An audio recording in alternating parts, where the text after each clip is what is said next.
There just had to be 2 pay-per-views this weekend, didn't there? WWE Payback, quick thoughts. WWE has not had a single bad pay-per-view all of 2023, and that trend continued with WWE Payback. It was a B show, but it was a very solid B show, and I thoroughly enjoyed it. Not everything on the show, but we'll get to that, but it was still a pretty solid show. We kick things off with Becky Lynch, Trish Stratus, a steel cage, and whatever the was trying to escape from Trish's forehead. And his name is John Cena!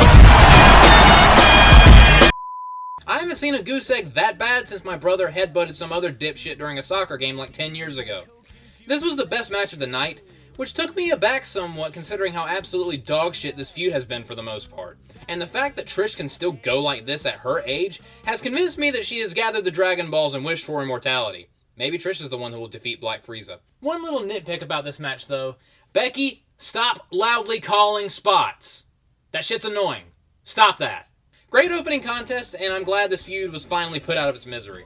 Up next we had LA Knight versus The Miz, and John Cena was also here as guest referee for some reason. Once again, The Miz is background noise for the important people, and one of those people is once again John Cena. This match was fine, even though Cena was kind of a distraction. LA Knight winning was the right move, so hopefully he can now move on to people with adult-sized testicles. Side note, The Miz is likely a Marilyn Manson fan, as Manson has a song all about wishing your balls would drop already. No, I'm not joking. That is real. Following that was Rey Mysterio defending the United States title against Austin Theory. The LWO still sucks, but Rey is still awesome.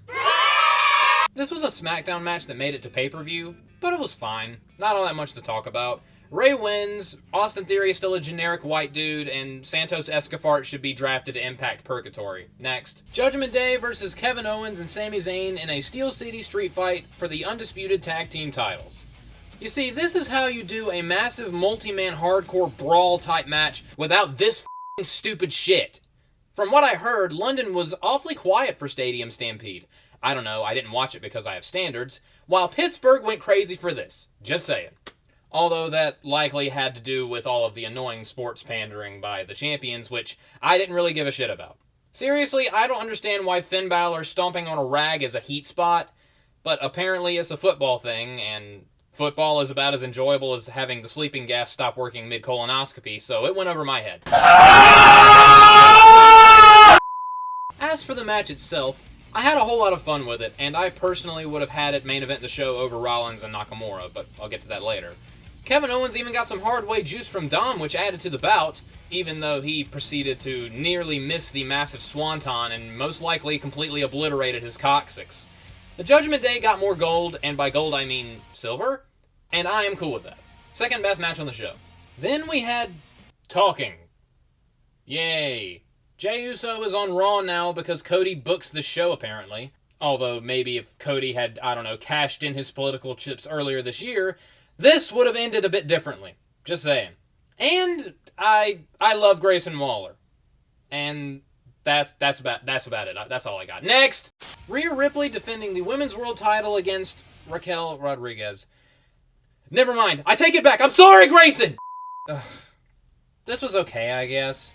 Rhea is honestly on an island all on her own on Monday Night Raw. Like, no one is even close to her level right now.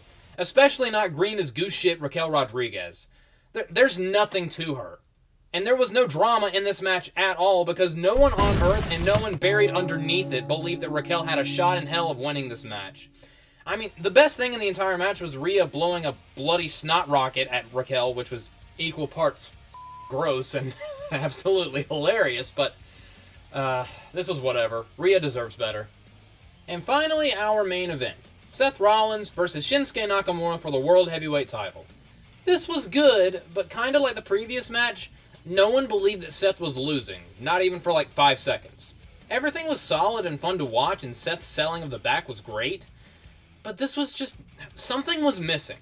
Good match, but this felt like a TV show main event, not a pay-per-view one. Overall, Payback was a solid show. Nothing to conceive children to, but you gotta have a little foreplay before we get to the main dish, if you know what I mean. I give Payback a 7 out of 10. On to AEW All Out. Can't wait to see whatever CM Punk is up to. Oh.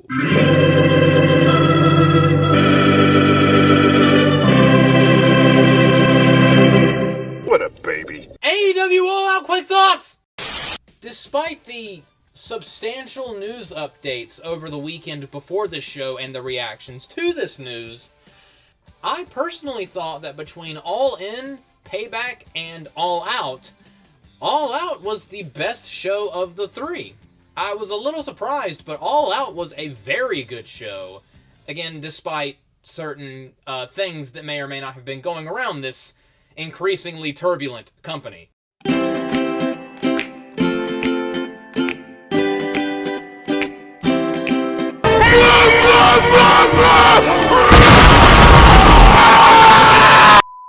So let's get into my thoughts specifically on AEW All Out.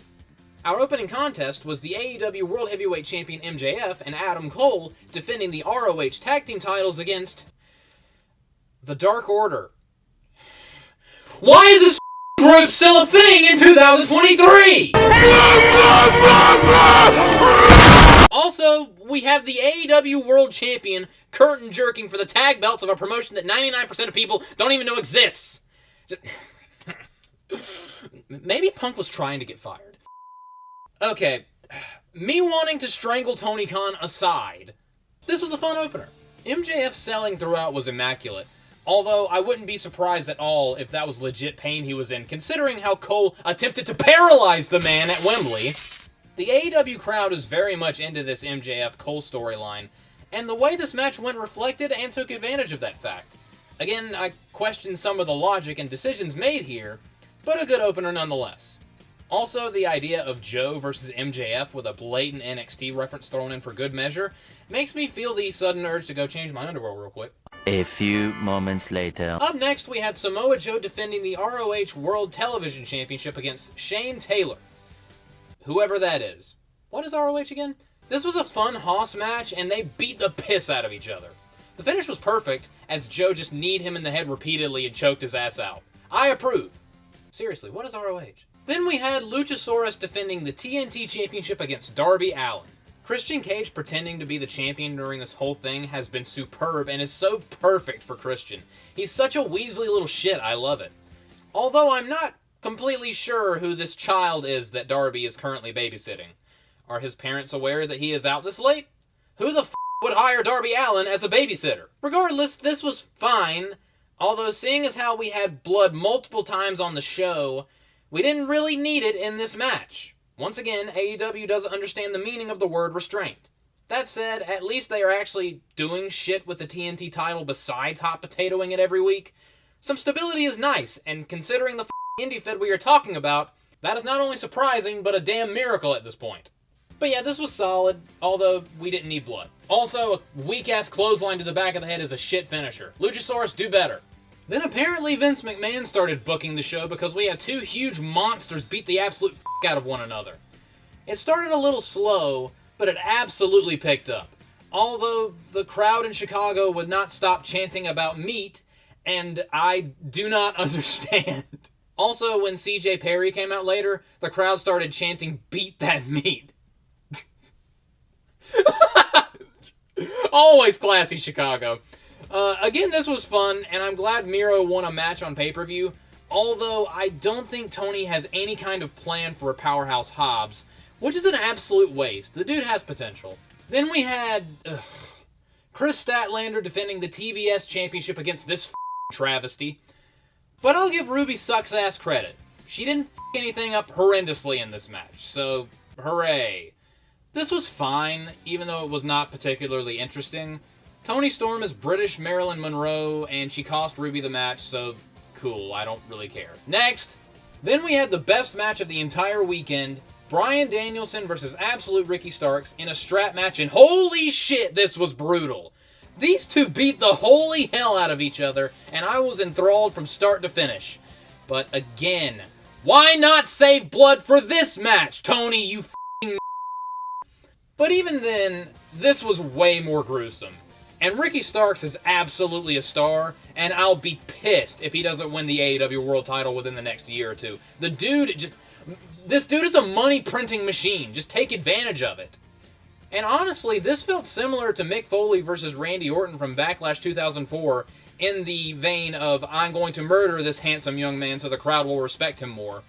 And for me at least, it worked. Brilliant match. I highly recommend you go back and watch it. Up next, we had this. Claudio Castagnoli and Wheeler Yuta versus Eddie Kingston and Katsuyori Shibata. What the f*** is ROH? This was a cool-down match that proceeded to drag on forever. I honestly thought this kind of sucked. It just felt like a random Dynamite or Collision or Rampage match thrown out on a pay-per-view, and it almost immediately overstayed its welcome. I get needing a cool-down match after the absolute carnage from earlier, but this ain't it. This was boring. Once the crowd had regained consciousness, we had this match. Kenny Omega versus Konosuke. Take a shit up! Okay, I did that joke a few times at All In. I promise I won't do it every time. But I will do it again here. Take a shit up! This match was fantastic. Despite the Elite being one of the biggest turnoffs to AEW as a whole, I still love Kenny Omega. And I'm starting to really enjoy Konosuke. These two were physical, impressive, and fun to watch. This whole match was just awesome. And Konosuke damn near makes me shit my pants every time he throws one of those elbows. Hot damn! And good on Omega for putting Konosuke over so strong. This was an awesome match. Probably the third best match of the night. Again, go back and watch it. Then we had another long, drawn-out, mindless tag match. Bullet Club Gold versus FTR and the Young Bucks, who were not very well liked in Chicago, and for the life of me, I can't imagine why. While not as boring as the tag match from earlier on, this still went on forever. The only entertaining thing about this was the crowd shitting all over the Bucks whenever they got in the ring. Juice Robinson still makes my stomach hurt, and Jay White still deserves better. Also, I should mention at this time that Cash Wheeler is a very wonderful and handsome man. Was that good? Please don't shoot me. And finally, we had our main event. Orange Cassidy versus Jon Moxley for the AEW International Championship. And I can't believe I'm about to say this, but this was the second best match of the show. My only issue, though, is why can't we get this Jon Moxley more often instead of this? Seriously, though. I mean, seriously, though. This man can wrestle when he wants to. I just wish he was a little less obsessed with the CZW bullshit. This match was awesome, and the blood usage in this match had a different effect and meaning in this match than it did in the strap match. It made Jon Moxley look like a dangerous psychopath, and Orange Cassidy was fantastic as the babyface fighting from underneath. I have no complaints about this. It was a fantastic way to close the show. I just wish that Orange Cassidy was serious more often, and I wish Jon Moxley would, I don't know, wrestle more often. In conclusion, All Out was a very good show. It was even better than All In, and it was better than WWE Payback. And despite a few issues that I had here and there with the show, it was still solid. I give AEW All Out an 8 out of 10. Very good show. And for both All Out and Payback, if there are any matches you should go out of your way to go back and watch, there are 5 of them. There were 5 solid matches this weekend. Go back and watch Becky and Trish. Go back and watch the tag team title match, the Steel City Street Fight. Go back and watch the strap match between Danielson and Ricky Starks. Go back and watch Kenny Omega and Takeshita. And go back and watch Jon Moxley versus Orange Cassidy. Just a solid weekend of wrestling, and hopefully next time there won't be 2 pay-per-views right next to each other because I'm tired.